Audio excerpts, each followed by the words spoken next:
menghindari ketakutan sebagai akibat dari perilaku kita sendiri. Sebagaimana sudah kita bahas pada pertemuan-pertemuan yang lalu bahwa kita semua menginginkan hidup bahagia. Hidup bahagia itu apa?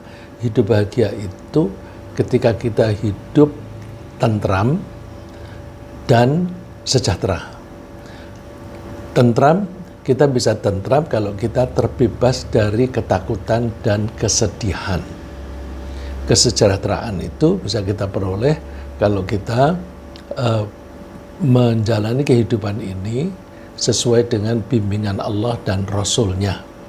Kita tekun bekerja dengan kejujuran, dengan integritas yang tinggi, maka insya Allah kita akan sejahtera.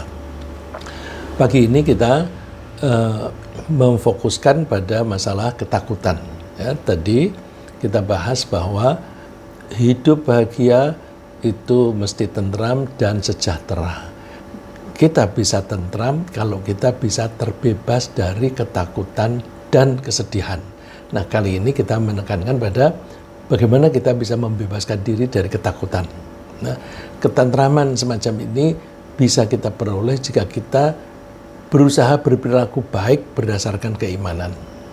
Seseorang yang tidak berperilaku baik berdasarkan keimanan sangat berpotensi untuk tidak menikmati kebahagiaan hidup karena kemungkinan besar dia akan merasa ketakutan atau kesedihan yang berlangsung lama.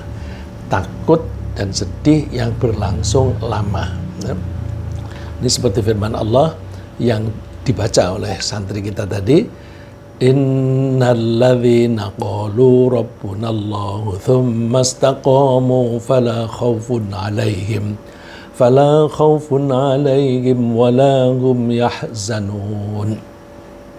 Sesungguhnya orang yang mengatakan bahwa Tuhan kami Allah, kemudian mereka konsisten.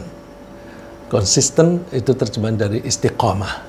Jadi kalau kita menyatakan Tuhan kita Allah dan kita konsisten, artinya ucapan kita, perilaku kita, pola pikir kita itu konsisten dengan ucapan tadi, fala khaufun alaihim wala hum yahzanun, maka kita insya Allah tidak perlu takut dan sedih.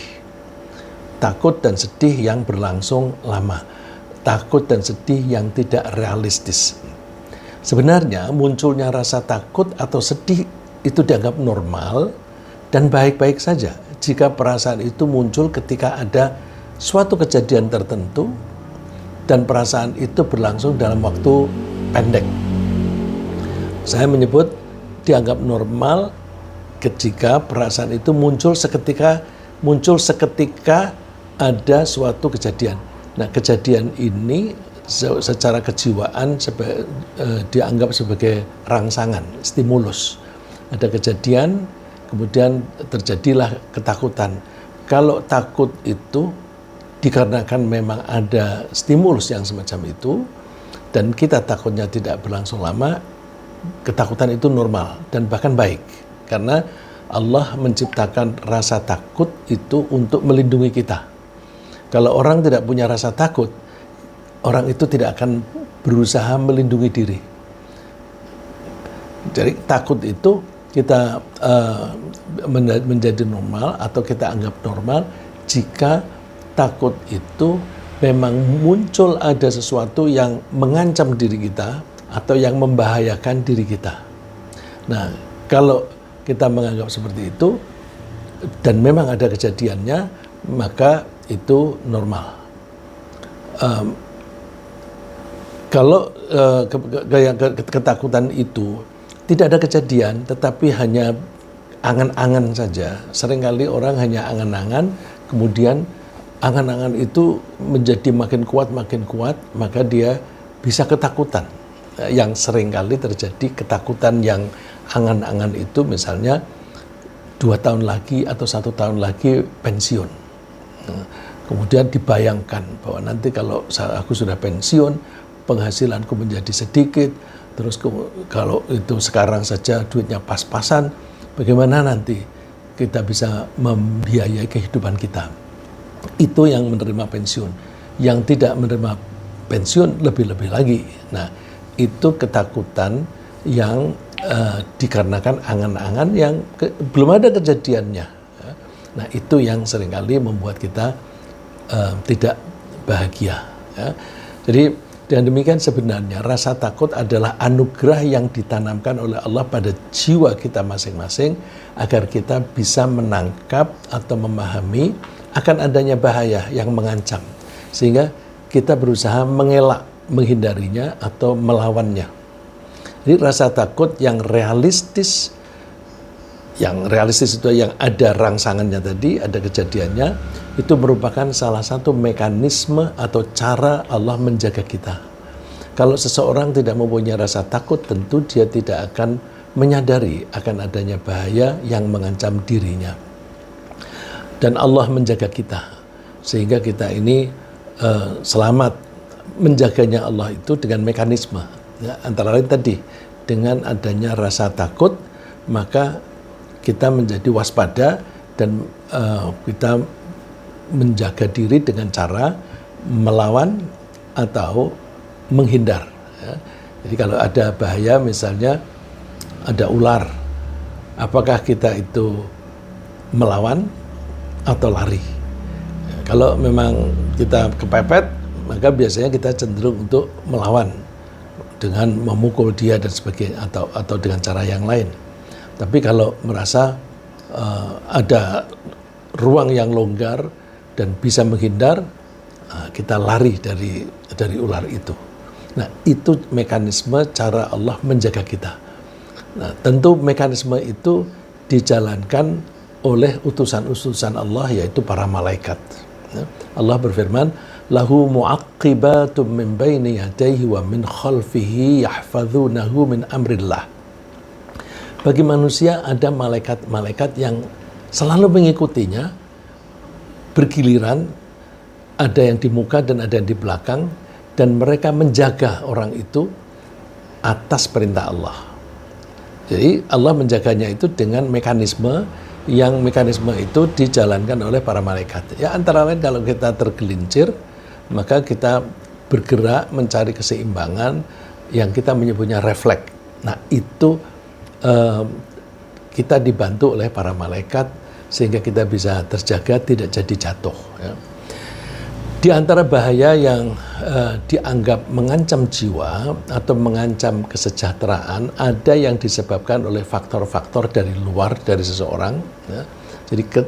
Jadi takut itu bisa dikarenakan ada bahaya yang mengancam dari luar, seperti gempa bumi, itu kan dari luar. Banjir bandang, peperangan, kerusuhan. Nah, itu bahaya-bahaya yang kita tidak bisa mengendalikan karena itu datangnya dari luar.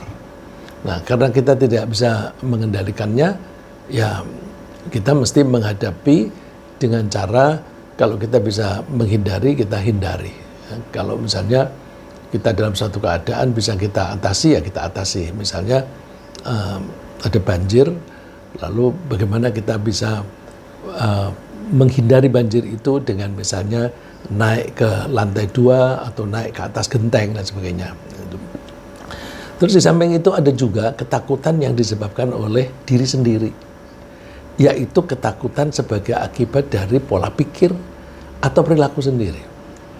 Pola pikir itu seperti yang saya sebutkan tadi, 1 tahun lagi akan pensiun, lalu terus kita mereka-reka dalam pikiran kita, wah nanti aku tidak punya penghasilan lagi, padahal aku sudah tua, aku sudah lemah begini, nanti aku makan apa? Nah, itu pola pikir. Tapi bisa juga dikarenakan perilaku sendiri. Nah, terhadap ketakutan yang disebabkan oleh kejadian dari luar, seperti banjir dan sebagainya, kita tidak bisa menghindarinya karena bahaya yang mengancam itu memang ada, dan itu terjadi di luar kendali kita. Tapi ketakutan itu biasanya tidak berlangsung lama dan akan segera hilang setelah kejadian itu berlalu. Ini yang biasa kita bilang, badai pasti berlalu. Ya, karena badai itu terjadi hanya sebentar, nanti habis itu hilang. Nah, kalau sudah hilang, ketakutannya sudah hilang. Ya. Dan ini bukan ketakutan yang sedang kita bahas, karena ketakutan itu normal. Yang kita bahas adalah ketakutan yang tidak normal karena realitanya nggak ada, tapi kita sendiri yang menciptakannya. Nah, ketakutan yang kita bahas pagi ini adalah ketakutan terhadap bahaya yang kita ciptakan sendiri, yaitu ketakutan sebagai akibat dari pola pikir yang salah atau akibat dari perbuatan yang salah yang kita lakukan sendiri. Ya, pola pikir yang salah atau perbuatan yang salah. Karena ketakutan itu muncul karena adanya bahaya sebagai akibat dari diri kita sendiri. Ya. Maka ketakutan semacam ini bisa kita hindari dengan cara mengubah pola pikir dari pola pikir yang buruk ke pola pikir yang baik, dari pola pikir yang negatif ke pola pikir yang positif, dari pola pikir yang pesimis ke pola pikir yang optimis. Ya, jadi kalau itu pola pikirnya dan perilakunya, kita jangan melakukan pekerjaan-pekerjaan yang nanti bisa memukul balik kepada kita. Nah, kita mulai dari pola pikir. Ya, dalam hal menghindari pola pikir yang salah, kita mesti berusaha menghindari salah tafsir. Begini, kalau kita melihat suatu kejadian, kita biasanya itu menafsirkan atau menakwilkan atau mengartikan artinya apa ini. Kejadian ini artinya apa. Nah, itu jangan sampai kita menggunakan pola pikir yang salah. Biasanya pola pikir yang tidak didasari keimanan itu cenderung untuk melenceng. Tapi kalau pola pikir itu dasari keimanan, insya Allah kita aman. Ya. Nanti kita bahas. Ya. Jadi saya ulang, dalam hal menghindari pola pikir yang salah, kita mesti berusaha menghindari salah tafsir terhadap suatu kejadian yang sebenarnya tidak membahayakan, tapi kita menganggapnya bahaya. Sebenarnya tidak bahaya, tapi kita menganggap bahaya, sehingga muncul rasa takut yang tidak perlu. Misalnya tadi pensiun, ya. Banyak orang merasa ketakutan ketika umur mereka mendekati masa pensiun. Mereka ketakutan karena mereka hanya mempertimbangkan turunnya jumlah uang yang akan mereka terima pada saat memasuki masa pensiun. Atau bahkan banyak di antara mereka tidak akan menerima uang pensiun sama sekali. Mereka takut karena mereka menganggap bahwa pensiun itu berarti turunnya penghasilan atau bahkan hilangnya kesejahteraan mereka. Dengan kata lain, mereka menganggap bahwa kesejahteraan mereka itu terancam. Mereka tidak memperhitungkan bahwa uang pensiun yang berjumlah kecil itu akan mereka terima tanpa melakukan pekerjaan apapun untuk kita tanpa bekerja apapun untuk kepentingan lembaga apapun. Artinya mereka bisa memperoleh uang tanpa mengeluarkan tenaga, tanpa mengeluarkan pikiran, tanpa menghabiskan waktu untuk bekerja itu tadi. Dan mereka pun juga tidak mempertimbangkan hal-hal lain seperti misalnya kesempatan untuk melakukan kegiatan lainnya yang bisa menghasilkan uang. Jadi kalau ini yang kebetulan menerima pensiun, kalau penggajinya sekarang 10 juta, kemudian nanti terimanya hanya 1 juta. Kita bisa mendapatkan 10 juta itu kan kita harus bekerja 8 jam. Ditambah dengan waktu transportasi. Berangkat bisa 1 jam, pulang bisa 1 jam kalau untuk di Jakarta. Ya. Kemudian itu berarti ada 10 jam sendiri, baru dapat 10 juta. Nanti ketika pensiun mendapatkan 10 juta, tidak perlu pergi, tidak perlu transportasi, tidak perlu bekerja. Kalau berangkat ke tempat kerja itu kan membutuhkan biaya untuk transportasinya, mungkin kendaraan sendiri atau mungkin kendaraan umum, dan juga biaya makannya itu berbeda, makannya harus di luar, lebih mahal. Tapi kalau sudah pensiun hanya dapat 1 juta, tidak usah bekerja apa-apa dan tidak perlu mengeluarkan biaya banyak. Biayanya paling hanya sehari-hari makan, kemudian kebersihan badan dan bersih-bersih rumah dan sebagainya. Biayanya kecil. Ya. Nah, biaya kecil itu bisa diperoleh, bisa ditutup dengan 1 juta tadi, plus dia akan mempunyai waktu yang banyak. Nah, waktu yang banyak ini bisa dipakai untuk melakukan kegiatan lain yang menghasilkan uang. Dan seringkali orang yang pensiun ketika bekerja melakukan kegiatan yang lain justru penghasilannya lebih besar. Karena apa? Karena kalau bekerja di tempat lain itu kan sepotong-sepotong. Kalau sepotong-sepotong itu kan biasanya orang bayarnya itu lebih besar, dan orang yang sudah pernah pengalaman bekerja puluhan tahun itu kan punya pengalaman dan keterampilan yang lebih, dan itu pengalaman dan keterampilan yang lebih itu sangat dibutuhkan oleh orang lain. Nah, lebih jauh lagi, mereka itu tidak meyakini bahwa Allah itu akan menjamin rizki baginya, dan bahwa Allah bisa saja mendatangkan rizki dari sumber lainnya. Jadi orang takut karena hanya melihat bahwa penghasilannya menjadi kecil atau bahkan hilang. Dia lupa bahwa Allah itu menjamin bahwa setiap orang itu akan ada rizkinya. Nah, dari mana? Ada saja nanti Allah mendatangkan rizki itu. Misalnya, bagi orang yang ketika masih muda merawat dan mendidik anaknya dengan baik, maka anak itu menjadi anak yang solih dan mempunyai keterampilan. Nah, kalau anak itu punya keterampilan dan solih, maka dia mempunyai penghasilan, dia berusaha untuk menyisihkan sebagian untuk orang tuanya. Nah, itu kan bagian dari rezeki, ya. Dan bisa juga dari sumber-sumber yang lainnya, ya. Jadi dengan demikian jaminan Allah itu berlaku, tapi karena jaminan Allah itu datangnya itu tidak seperti gaji. Kalau gaji itu kan sudah ada perjanjian setiap tanggal sekian akan menerima. Tapi kalau rizki dari Allah itu datangnya itu bisa tanpa diduga-duga. Nah, tiba-tiba ada orang mengantar makanan. Nah, itu juga rizki, bisa mengurangi biaya dia membeli makanan. Nah, oleh karena itu, kalau kita beriman, kita mesti meyakini bahwa Allah itu menjamin rezeki kita. Allah berfirman, "Wa ma min dabbatin fil ardi illa 'ala Allahi rizquha wa ya'lamu mustaqarraha wa mustauda'aha. Kullun fi kitabim mubin." Dan tidak ada suatu binatang melata pun di bumi melainkan Allah lah yang memberi rizkinya, dan Dia mengetahui tempat berdiam binatang itu atau manusia itu dan tempat penyimpanannya. Jadi kita berada dimanapun Allah tahu.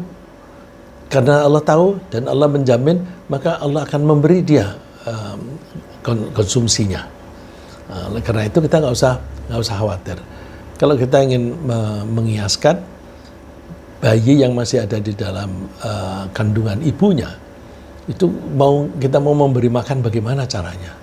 Allah menjamin makanannya dengan cara Allah membuat plasenta, di mana dari situ bayi bisa mengambil sari-sari makanan untuk kehidupannya. Ya, bahwa di tempat yang kita tidak punya akses untuk memberi makan saja, Allah juga memberi makan. Allah tahu tempatnya di dalam dan dia tidak bisa disuapi, tapi Allah memberi cara. Ya. Jadi pola pikir yang salah itu juga bisa mengakibatkan ketakutan bagi orang-orang yang tidak percaya atau ragu-ragu tentang kebangkitan dan pertanggungjawaban di hari kiamat nanti. Jadi kalau tadi ketakutan tidak bisa mendapatkan rezeki, itu bisa membuat takut. Ini ketakutan karena ragu-ragu adanya hari kiamat dan hari pembalasan. Nah, kenapa itu bisa menyebabkan takut? Jika seseorang tidak percaya atau ragu-ragu tentang hari kebangkitan dan pembalasan, maka dia pasti tidak mempersiapkan diri untuk keselamatan dirinya di alam akhirat nanti. Dan bahkan dia cenderung untuk berbuat apa saja, berbuat semaunya saja yang dia inginkan. Dia hanya melakukan atau mengejar hal-hal yang menyenangkan dia, meskipun perbuatan itu bisa menyakiti atau merugikan orang lain. Nah, meskipun mereka tidak mempercayai adanya hari pembalasan, keraguan itu seringkali menghantui mereka. Keraguan itu suka menghantui, jangan-jangan benar itu kata-kata orang bahwa perbuatanku yang merugikan orang lain ini akan dibalas kelak di akhirat. Jadi keraguan itu selalu ada. Nah, keraguan itu bisa menyebabkan ketakutan. Innal ladzina la yu'minuna bil akhirati zayyana lahum a'malahum fahum ya'mahun. Sesungguhnya orang yang tidak beriman kepada kehidupan akhirat, kami jadikan mereka memandang indah perbuatan-perbuatan mereka. Coba orang yang mencuri itu kan menganggap mencuri itu indah. Buktinya apa? Kalau misalnya ada temennya yang ketahuan atau tidak berhasil mencuri, kemudian cerita, wah itu tadi ada kesempatan tapi saya gagal begini. Nanti yang lain bisa bilang, kamu goblok. Mestinya begini, kalau begini caranya kamu tidak akan ketahuan dan mudah sekali kamu mengambil begitu. Nah, itu berarti liku-liku taktik bagaimana cara mencopet itu dianggap suatu skill, suatu keterampilan yang bagus. Nah, itu mereka menganggap indah. Begitu pula korupsi. Korupsi kalau ada orang yang ketangkap gitu, dibilangnya nasib aja. Karena kebanyakan pejabat itu memang korupsi. Nah, kalau ada orang ketahuan, itu nasib dia. Yang lain pada nggak ketahuan kok, gitu. Nah, itu berarti mereka menganggap korupsi itu suatu yang membutuhkan keterampilan, dan keterampilan itu mereka anggap suatu keindahan. Nah, mereka itu orang yang tidak percaya pada hari akhirat, mereka memandang pekerjaan mereka itu bagus dan mereka bergelimang dalam kesesatan. Karena itu mereka terus-menerus melakukan kesalahan-kesalahan. Nah, kesalahan itu kalau makin banyak itu makin membuat takut gitu. Kemudian di samping menghindari ketidakpercayaan dan keraguan tentang hari pembalasan, kita juga mesti menghindari perbuatan-perbuatan yang bisa menimbulkan ketakutan. Jadi ada perilaku kita yang kalau kita lakukan itu bisa menyebabkan kita takut sendiri. Banyak contohnya ya, mulai dari yang besar sampai kecil sampai dengan yang samar-samar gitu ya. Misalnya kalau ada orang membunuh orang lain, mungkin ketika membunuh itu dia melakukan korupsi, terus ada orang yang mencoba mengungkapkan, ya. Yang mencoba mengungkapkan itu bisa bawahannya, bisa wartawan. Ya. Ini setiap tahun mesti ada wartawan yang mati karena dibunuh. Nah, itu misalnya seperti itu. Ya. Jadi wartawan mengemukakan bahwa ini ada ketidakberesan di sini, maka ada kemungkinan bupatinya ini tidak jujur dan sebagainya. Nah, itu wartawan itu bisa terancam untuk mati. Nah, kemudian karena wartawan itu atau siapapun ini dibunuh, yang membunuh itu pasti ketakutan. Karena bagaimanapun nanti akan bisa ditelusuri siapa yang membunuh itu. Nah, kalau dia khawatir kalau akan ketangkep, maka dia akan ketakutan. Jadi ketakutan dia ciptakan sendiri dengan cara membunuh orang lain. Nah, dan lagi seorang pembunuh itu meskipun kadang-kadang puas telah menghilangkan orang yang tidak disukai itu, pasti ada ketakutan barangkali suatu saat ada pembalasan dari pihak keluarganya. Nah, benar-benar kalau misalnya tadi kan pejabat, nah, orang-orang biasa itu kalau membunuh orang lain nanti ada kemungkinan keluarganya itu membalas. Nah, dulu waktu saya masih kecil, saya sekolah di Kudus, kira-kira 10 km dari Kudus ke arah barat itu ada desa yang sering kali terjadi pembunuhan, dan pembunuhan itu balas-membalas antara keluarga satu dengan keluarga yang lain. Sering sekali itu teman-teman yang cerita itu teman saya yang datangnya yang tinggalnya di daerah itu. Nah, mungkin di daerah lain juga ada yang seperti itu. Oleh karena itu orang yang pernah membunuh itu pasti akan ketakutan. Jangan-jangan aku dibalas oleh keluarganya. Maka Allah melarang, wala taqtulun nafsal lati haramallahu illa bil haqq. Kamu jangan membunuh seseorang yang diharamkan oleh Allah untuk dibunuh. kecuali kalau pembunuhan itu hak. Hak itu misalnya dalam peperangan. Dalam peperangan itu kan kalau kita misalnya berada di pasukan, satu pasukan, kalau kita tidak membunuh duluan, ya kita akan terbunuh. Maka dalam peperangan itu berusaha membunuh duluan. Nah, dalam keadaan perang, kalau perang itu memang sesuai dengan aturan Allah, itu misalnya kita tinggal di satu kota atau satu negeri, kemudian diserbu oleh orang dari luar, kita mempertahankan diri. Nah, kita mempertahankan diri, negeri kita, tanah kita, dan sebagainya, itu kita perangnya di jalan Allah. Karena perang kita dalam rangka menjaga pemilikan tanah air, pemilikan tanah, pemilikan harta, dan sebagainya. Terus Allah menyebutnya, وَمَنْ قُتِلَ مَظْلُومًا فَقَدْ جَعَلْنَا لِوَلِيهِ سُلْطَانًا فَلَا يُسْرِفْ فِي الْقَتْلِ إِنَّهُ كَانَ مَنْصُورًا. Dan barang siapa dibunuh secara zalim, maka sesungguhnya kami, Allah, telah memberi kekuasaan kepada ahli warisnya. Tetapi janganlah ahli waris itu melampaui batas dalam membunuh. Sesungguhnya ia adalah orang yang mendapatkan pertolongan. Nah, ini kalau hukum Islam, kalau ada si A membunuh pada si B dengan salah, maka keluarga si B diperkenankan memberi izin kepada hakim untuk menjatuhkan hukum bunuh. Ya. Karena menurut Islam, orang yang membunuh orang lain, ya dia hukumannya dibunuh. Nah, keluarganya ini kalau mengatakan kami menghendaki dia dibunuh saja, maka Allah merestui keluarga itu. Jadi itu berarti Allah membantu keluarganya. Tapi boleh juga keluarga ini memaafkan. Kalau keluarga ini memaafkan, maka si pembunuh tadi tidak perlu dihukum mati. Ya.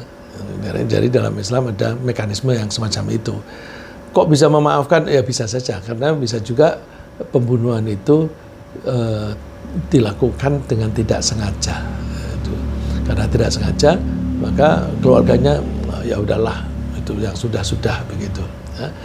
Kemudian ketika kita juga mesti menghindari perbuatan yang merugikan orang lain dalam bisnis misalnya. Kalau kita berbuat sesuatu yang merugikan orang lain dalam bisnis, maka ada kemungkinan orang itu membalas atau orang itu akan memberitahukan kepada teman-temannya sehingga kita akan kesulitan dalam berbisnis. Nah, yang paling gampang itu di sekarang ini misalnya hutang ke bank. Hutang ke bank kalau tidak membayar sesuai dengan aturannya, itu kan merugikan bank itu, karena bank itu nanti harus mengembalikan duitnya kepada penabung. Nah, begitu seseorang itu tidak membayar hutangnya kepada satu bank, dia akan kesulitan meminta pinjaman dari bank yang lain. Dia keliling bank yang lain, semuanya pada nolak, meskipun hanya 1-2 juta. Ya. Jadi oleh karena itu merugikan orang lain itu akan merugikan diri sendiri, akan mempersulit diri sendiri. Nah, karena hidupnya menjadi sulit, maka dia menjadi ketakutan. Ya. Jadi, itu merugikan orang lain. Merugikan orang lain itu bisa juga dengan mengurangi timbangan. Ya, kalau mengurangi timbangan itu yang sering terjadi di pasar. Kalau penjual itu mengaku ini 1 kilo, tapi ternyata kurang dari 1 kilo, nanti beberapa pembeli, ibu-ibu itu kadang-kadang di rumah ada timbangan. Beli 1 kilo sampai di rumah ditimbang, loh lah kok hanya 9 on. Kurang ini. Nah, ibu ini lain kali tidak mau beli dari situ. Kalau tidak mau beli dari situ, maka pedagang ini menjadi tidak laris. Karena tidak laris, dia tidak mendapatkan keuntungan yang cukup. Karena tidak mendapatkan keuntungan yang cukup, dia menjadi miskin. Dia mencari bantuan sulit, karena orang mengenali dia sebagai orang yang curang. Nah, ini kalau dia sebagai penjual dan pembeli di pasar. Bisa juga merugikan orang lain dalam bentuk kecurangan itu bukan timbangannya, tapi mutunya. Nah, ini yang banyak orang-orang yang terlibat dalam kontrak pembangunan misalnya, atau jual beli juga bisa. Ya. Jual beli misalnya ada pemerintah daerah yang membagi sembako sebagai bantuan kepada orang-orang yang kena bencana, baik bencana alam maupun bencana ekonomi. Lalu pemerintah daerah memberikan santunan berupa sembako. Nah, sembako ini kan dibeli dari pedagang. Nah, itu pernah suatu saat, bahkan sering ya, ada pemeriksaan, loh kok gulanya kurang dari 1 kilo. Oh, kok minyaknya kualitasnya tidak seperti yang dijanjikan dan sebagainya. Nah, itu mempersulit dirinya sendiri, nanti lain kali dia tidak mendapatkan order lagi. Nah, itu berarti dia akan terancam penghasilannya di masa datang. Nah, kalau dia terancam, dia akan ketakutan. Apalagi kalau itu dianggap sebagai pidana, pelanggaran pidana, maka dia bisa dipenjara. Allah wanti-wanti, wailul lil mutaffifin alladzina idza iktalu 'alan nas yastawfun wa idza kaluhum aw wazanuhum yukhsirun. Celakalah orang-orang yang curang. Siapa itu? Orang yang kalau dia kebetulan membeli, dia minta timbangannya dipenuhi. Tapi ketika dia menjadi penjual, dia mengurangi timbangan, mengurangi ukuran dan sebagainya. Nah, ini curang ya, mestinya ya ketika membeli ya diminta dipenuhi, ketika menjual juga dipenuhi. Nah, Allah wanti-wanti, ala yadhunnu ulaika annahum mab'utsuna liyaumin 'adzim yauma yaqumun nasu lirabbil alamin. Apakah mereka itu tidak menyangka bahwa mereka suatu saat nanti akan dibangkitkan kembali di hari yang agung, dari kiamat, yaitu pada saat itu mereka dibangkitkan untuk menghadap kepada Allah, Tuhan semesta alam. Kemudian bagaimana cara kita menghindarinya? Agar kita terhindar dari ketakutan sebagai akibat dari perbuatan kita sendiri, kita mesti juga menghindari perbuatan yang merusak atau menghilangkan orang lain. Jadi gampangnya, jangan melakukan perbuatan yang merugikan orang lain atau mencelakakan orang lain. Nah, seperti apa misalnya? Seperti kalau kita jadi penguasa, jangan gampang-gampang menggusur perumahan penduduk. Penduduk itu memiliki sertifikat yang sah, kemudian diusir dengan alasan akan dibangun fasilitas pemerintah atau dibangun untuk perumahan yang apartemen dan sebagainya. Padahal orang-orang itu mempunyai sertifikat yang sah.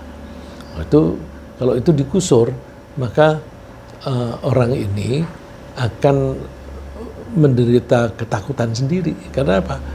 Kalau dia itu mempunyai kekuasaan, dia menggusur, kalau itu bisa terbukti dia melanggar, dia bisa dihukum. Tapi kalau misalnya secara peraturan dia tidak melanggar, dia akan dibenci oleh masyarakat. Kalau dibenci oleh masyarakat, dia sekarang mungkin jadi gubernur. Tapi nanti kalau dia melamar menjadi gubernur lagi, gak ada orang yang mau memilih dia. Dia kehilangan jabatan. Nah, orang yang biasa menjabat kemudian kehilangan jabatan itu biasanya sedih. Seperti orang yang biasa kaya kemudian menjadi miskin, itu sedih. Karena dia tidak biasa dengan itu. Bandingkan dengan orang yang miskin dari kecil sampai tua, itu penderitaannya tidak seberapa dibanding dengan orang yang dulu miskin menjadi kaya kemudian menjadi miskin lagi. Wah, itu sakit itu ya.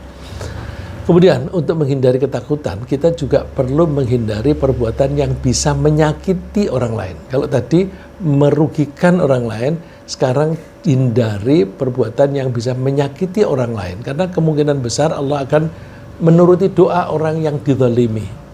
Di orang yang disakiti itu berarti tanpa salah ya, itu berarti zalim. Orang yang menzalimi orang lain, kalau yang dizalimi itu berdoa untuk kecelakaan orang yang menzalimi, itu doanya seringkali dikabulkan oleh Allah. Rasulullah wanti-wanti ya, Satu saat Nabi itu mengutus Mu'adz bin Jabal untuk memberi pelajaran kepada orang-orang di Yaman. Kemudian Nabi Muhammad SAW itu berpesan kepada Mu'adz, Mu'adz, takutlah kamu, jagalah dirimu dari doanya orang yang dizalimi.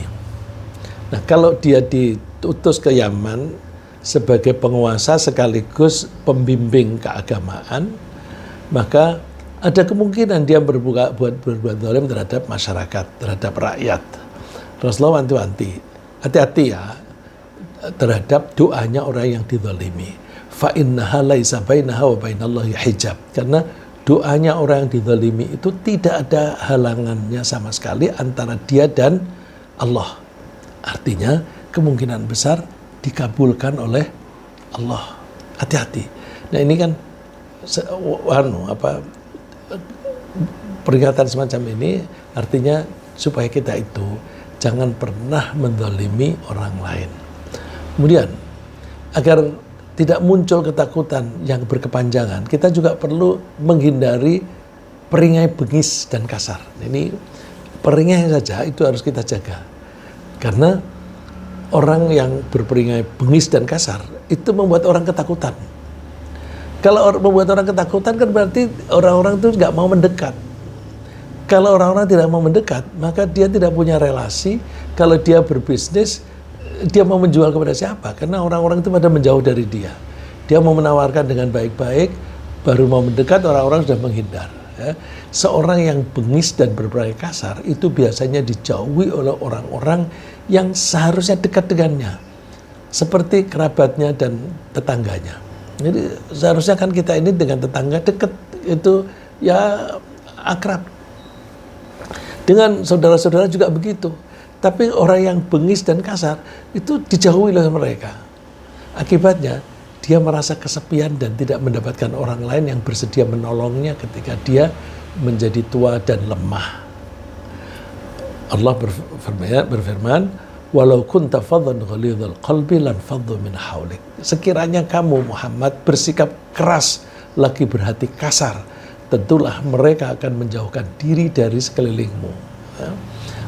Saya melihat ada orang-orang yang kebetulan saya melihat mereka atau mengetahui mereka mulai muda. Di waktu muda itu bengis, keras terhadap orang-orang, terhadap tetangga, kemudian suka minta duit dengan paksa, alasannya menjaga keamanan. Terus dengan kalau tidak mau, lalu terus nanti ada maling yang datang dari luar, kemudian didatengin, nah itu serahkan kepada aku nanti aman. Nah, itu biasanya muka orang semacam itu tuh mukanya bengis ya, dan kasar. Terus ketika menjadi tua, saya melihat sendiri itu dia sulit mencari pekerjaan. Nah, akhirnya dia bekerja ya sebisanya, yang tidak terlalu berhubungan dengan orang lain, lalu penghasilannya pas-pasan dan sulit.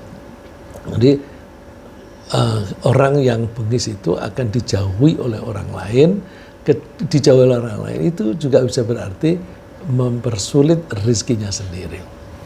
Lagi di samping itu kita juga perlu menahan diri jangan sampai kita berbuat dan bertutur kata buruk. Kita hindari kata-kata buruk, perbuatan buruk kepada orang lain, terutama orang yang dekat dengan kita. Orang yang dekat dengan kita itu kerabat kita, tetangga kita, teman-teman sejawat kita. Kita hindari. Rasulullah wanti-wanti, man kana yu'minu billahi wal yawmil akhir falyaqul khairan aw liyasmut. Wa man kana yu'minu billahi wal yawmil akhir falyukrim jarah. Wa man kana yu'minu billahi wal yawmil akhir falyukrim dhaifah.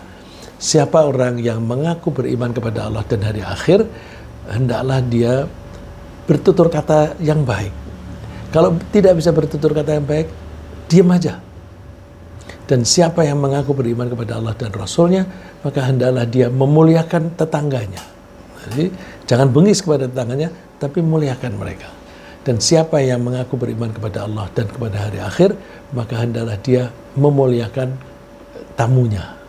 Tamu ini yang namanya tamu itu ya orang yang berkunjung ke tempat kita, meskipun tamu itu adik kita, ketika kita masih anak-anak, ya kita kan menganggap adik itu ya orang yang kita bukan yang kita hormati, tapi kita sayangi ya, tapi posisinya kita anggap lebih rendah.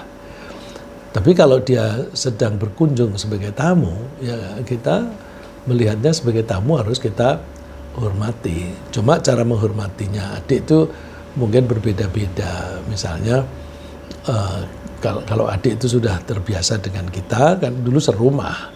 Nah, terus kalau kamu mau makan itu buka kulkas, silahkan. Buka, pilih sendiri. Nah, itu termasuk menghormati. Kalau orang lain kan tidak seperti itu. Diambilkan, baru disuguhkan. Tapi kalau kerabat yang dekat sekali begitu, ya bisa saja kita nggak usah melayani, ngambil sendiri. Jadi kalau misalnya dia merasa, oh kalau di tempat dia lapar aku. Kok lapar? Kan disuruh ngambil sendiri, bebas. Nah, jadi kalau sudah dipersilahkan, makan aja, ambil saja. Kalau sudah dipersilahkan ya. Karena menurut Al-Quran bahwa kita makan di rumah saudara kita sendiri, apakah itu rumah paman, rumah tante, rumah kakak,